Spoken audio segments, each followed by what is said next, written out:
खुलुमबाय बड'लेण्ड निउज 24 आव नोंथांमोनखौ बरायबाय। फैगौ 28-29 मार्च खालाराव दुलाराय हादोराव सरासनस्रा धर्मघट आरो गामियारि हरतालखौ आसामावबो जाफुंसार खालामनो ट्रेड इउनियनफोरनि जथाय आफादफोरा हांख्रायदों।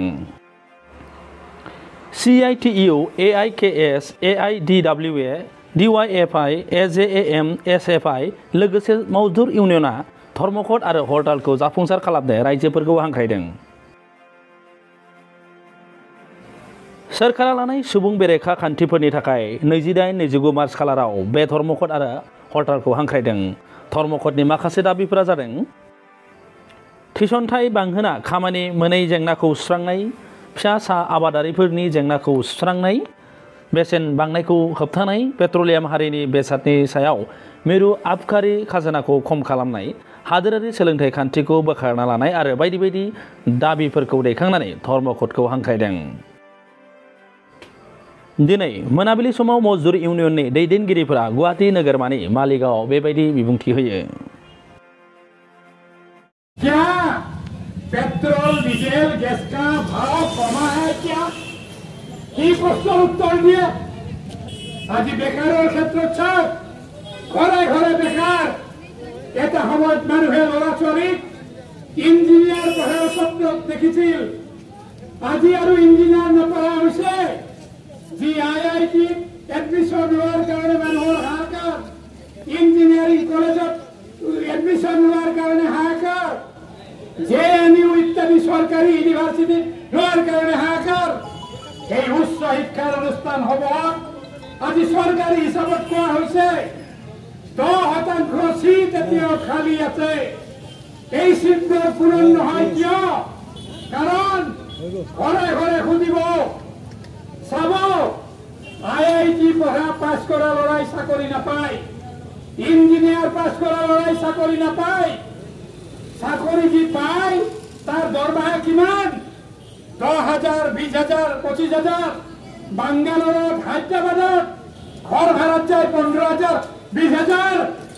সেই ল'ৰা ছোৱালীসকল ইঞ্জিনিয়াৰ পঢ়াৰ পিছত বেংকৰ পৰা লোন লৈ পঢ়াৰ পিছত তেওঁলোক যাব ক'ত?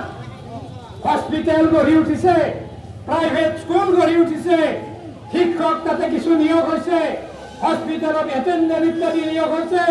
দৰমহা কিমান শুনিবচোন? 8,000, 10,000 তেওঁলোকৰ দৰমহা।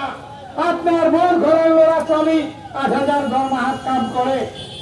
চৰকাৰী খণ্ড ৰেল আছে, বেংক আছে, ইঞ্চুৰেঞ্চ আছে, নিয়মীয়া কাম, নিয়মীয়া চাকৰি দিয়াৰ প্ৰয়োজন, পদ খালী আছে। চৰকাৰে সেই পদসমূহ পূৰণ কৰাৰ ব্যৱস্থা গ্ৰহণ নকৰে। তাৰ ঠাইত কন্ট্ৰেকচুৱেল লেবাৰ, কন্ট্ৰেকচুৱেল চাকৰিৰ ব্যৱস্থা কৰিছে। Fixed term employment, rail line maintenance, চাফাই কাম, ট্ৰেক মেইনটেনেন্স আদি ৰেল বৰ্ডৰ অৰ্ডাৰ আহিছে। SSC আদি নিয়মীয়া পদ কন্ট্ৰেকচুৱেল পদৰ দ্বাৰা ভৰ্তি কৰা হ'ব। এই হ'ল বেকাৰৰ অৱস্থা, নিবনুৱাৰ অৱস্থা। আমাৰ চৰকাৰে আপোনালোকৰ মনত আছে আমাৰ দেশ স্বাধীন হোৱাৰ পিছত দেশখনক গঠন কৰাৰ কাৰণে সেই সময়ৰ চৰকাৰে আমাৰ দেশৰ বিভিন্ন ৰাজহুৱা খণ্ড 249টা ৰাজহুৱা খণ্ড তেওঁলোকে গঠন কৰিছিল।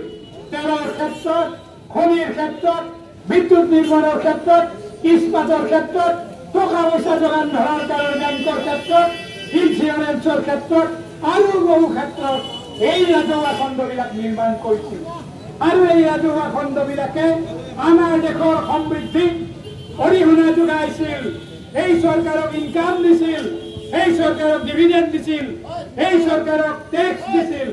কিন্তু বৰ্তমান চৰকাৰে এই ৰাজহুৱা খণ্ডবিলাকক এটাৰ পিছত এটা বিক্ৰী কৰি দিয়াৰ কাৰণে, দেশী বিদেশী কোম্পানীক গোটাই দিয়াৰ কাৰণে তেওঁলোকে আইন ৰচনা কৰিছে, নীতি ৰচনা কৰিছে।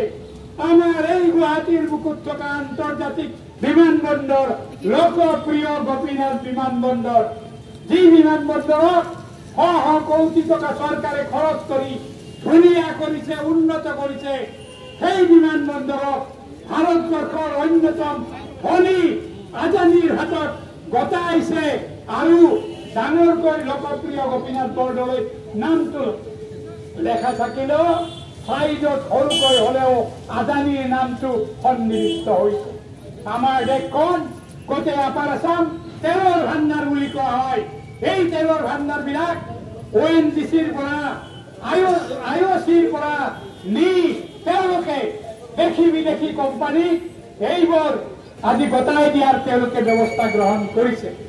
আমাৰ দেশৰ ৰাজহুৱা খণ্ডৰ কাগজ কল, জাগিৰোড আৰু কাছাৰ কল বিক্ৰী কৰাৰ কাৰণে তেওঁলোকে নানা ধান্দা কৰিছিল। কিন্তু ৰাইজৰ ৰসৰ বলি হৈ, প্ৰতিবাদৰ বলি হৈ, নিজৰ মুখ লুকুৱাৰ কাৰণে এতিয়া নহয় চৰকাৰে কিনাৰ কথা কৈছে, কিন্তু কিছুদিন পিছত ই বিক্ৰী হৈ যোৱাৰ সম্পূৰ্ণৰূপে সম্ভাৱনা হৈছে। যোৱা 2 বছৰ কভিডে আমাৰ দেশখনক জৰুৰা কৰিছে।